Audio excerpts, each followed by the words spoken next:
They said the house was empty, but the wall said otherwise. June 12, 1997, Halcyon Ridge, Vermont.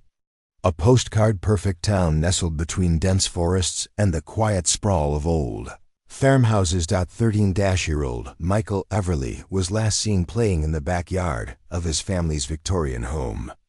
It was late afternoon. His sister Claire, then 10, remembers the sound of cicadas, the smell of freshly cut grass, and the way Michael laughed as he chased their golden retriever, Jasper. Their mother, Deanna Everly, was inside prepping dinner.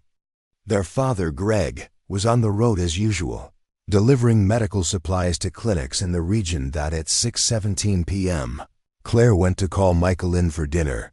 He was gone. No footprints. No disturbed soil. Jasper was sitting calmly at the edge of the fence, staring at the eastern wall of the old woodshed. 1997. News clipping. The Halcyon Gazette. Teen boy disappears without a trace in historic Everly home. The police found nothing. The woodshed, long condemned, was empty. Its door hadn't been opened in years. The Everlys searched. Bloodhounds, search crews, helicopters. Nothing. Claire, in her childlike desperation, once whispered to the wall, hoping her brother would answer. Once, she thought she heard something tapping back. Then the town moved on. But Claire didn't. June 12, 2025. Claire Everly, now 38, a freelance journalist, returns to Halcyon Ridge for the first time in over a decade. Her mother had died a few months earlier. The Everly home sat abandoned, thick with ivy and dust, but Claire wasn't there just to settle the estate. She was there because she had a dream, a voice, her brother's voice. And in it he whispered, "Come home, I'm still here." The locals still remembered. Some offered sympathy. Others crossed the street. Interview, local resident, MRS, Eden Wills. "Your mother used to stand outside that shed at night. Just staring, didn't speak. Just stared. Until her lips started moving, like she was talking to the wood." Claire moves back in temporarily. On her first night, she hears Jasper's name, whispered softly through the air vents. But Jasper had died in 2006, the wall behind her childhood. Bed had a crack now, faint, about shoulder height. She pressed her hand to it, warm. She pulled it away. It exhaled. Claire installs an old tape recorder. Each morning, she checks the tape. On the third night, she hears a whisper. Claire. The wall isn't keeping me in. It's keeping him out.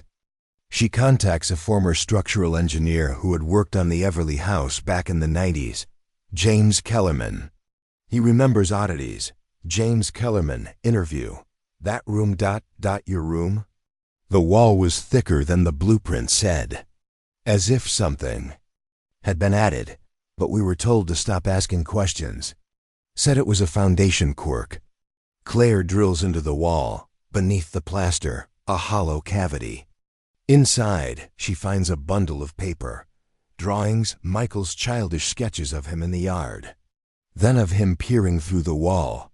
Then of something else. A figure. Tall, thin, with no face. Watching from the woodshed. The last drawing.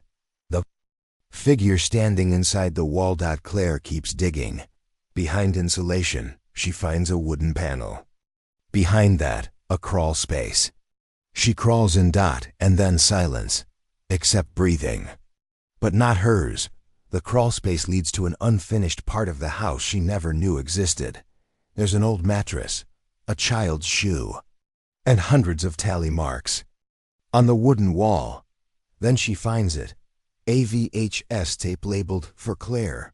She watches it. Michael, aged 13.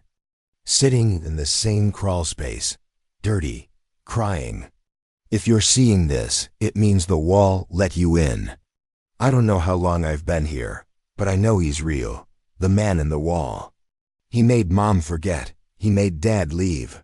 He wants you. Next, don't let him smile at you. That's how he starts. Claire rewatches it. Pauses at the end. In the reflection of the dusty TV screen. Behind Michael...